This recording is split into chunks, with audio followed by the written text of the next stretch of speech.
চ্যানেলের কাজগুলো আপনারা এইভাবে করে নিতে পারেন। প্রথমত একটা মাডাম লাগবে, মাডাম দিয়ে এইভাবে মেপে সোজা করে কেটে নেবেন। কেটে নেওয়ার পর তারপর চ্যানেলের দুই সাইড কেটে নেবেন।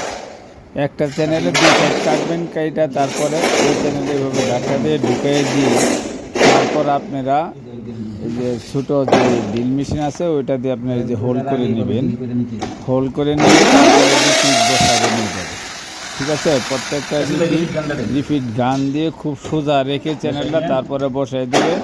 তারপর বসানোর পরে যে পিভিসি বোর্ডগুলাই বা অন্য যে বোর্ডগুলাই ফিটিং করবেন নিচে রেখে করে নেবেন।